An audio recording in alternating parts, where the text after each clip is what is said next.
চট্টগ্রামে বিএনপি প্রার্থীদের বিজয় উদযাপনে চলছে আনন্দ মিছিল, মিষ্টি বিতরণ আর দোয়া মাহফিলের মতো নানা কর্মসূচি। এ বিষয়ে আরও বিস্তারিত জানাতে আবারও যুক্ত হয়েছেন সহকর্মী ফয়সাল করিম। ফয়সাল, চট্টগ্রামের সংসদীয় আসনগুলোতে তো বিএনপি প্রার্থীদের জয় জয়কার, তাদের সমর্থনের পর সমর্থকরা কি বলছেন, তাদের উচ্ছ্বাস কেমন দেখছেন?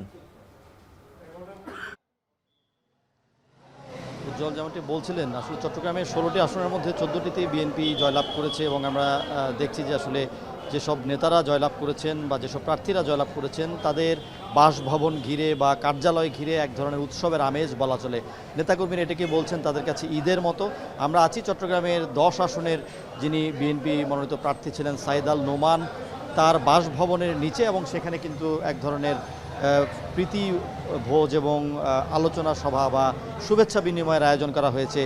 ভেতরে চলছে সেখানে আয়োজন, এবং আমরা দেখছি যে নেতাদের বাড়ি বাড়ি ঘুরছেন বিএনপি নেতাকর্মীরা, তাদের কাছে এক ধরনের উৎসবের আমেজ। আমরা দেখেছি চট্টগ্রামের 14টি আসনের মধ্যে বেশ কয়েকজন তরুণ নেতা কিন্তু উঠে এসছেন, তরুণ নেতা কিন্তু নির্বাচিত হয়েছেন। 40 বছর ধরে অসংখ্য খুশির মিছিলে ছিল আইডিয়ালসে, থাকবে আগামীতেও। তো চট্টগ্রামের জন্য এটি একটি ইতিবাচক দিক। তেমনি আমরা দেখেছি চট্টগ্রামে মোট কিন্তু 66 লাখ ভোটারের মধ্যে অর্ধেক অর্থাৎ 50% মতো কিন্তু ভোট কাস্ট করা হয়েছিল, এবং এদের মধ্যে একটি উল্লেখযোগ্য সংখ্যা তরুণ যেমন ছিলেন, তেমনি নেতৃবৃন্দের মধ্যে আমরা দেখছি তরুণদের সংখ্যা আছে। সুতরাং এবারের নেতা হওয়া, যারা নেতা হয়ে আসছেন, চট্টগ্রামের প্রতিনিধি হয়ে আসছেন, তাদের কাছে অনেক প্রত্যাশা সাধারণ মানুষের।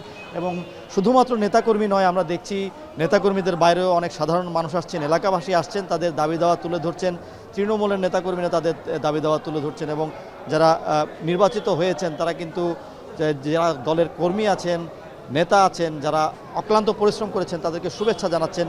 মিষ্টি খাওয়ানো হচ্ছে, মালা বিনিময় হচ্ছে, ফুল নিয়ে আসছেন নেতার জন্য। তবে যেহেতু বিএনপির পক্ষ থেকে বিজয় মিছিল উদযাপনে নিষেধাজ্ঞা আছে, সে ধরনের কোনো মিছিল আমরা দেখিনি। তবে একেবারে বলা চলে যে নেতাদের বাসভবন ঘিরে উৎসবের আমেজ যেমন দেখা যাচ্ছে, তেমনি এই ধরনের আয়োজন বা এই ধরনের যে উৎসবের আমেজ, সেটা কিন্তু নতুনভাবে বিএনপির রাজনীতিতে এক ধরনের জোয়ার। তো এই ছিল আমার কাছে সবশেষ।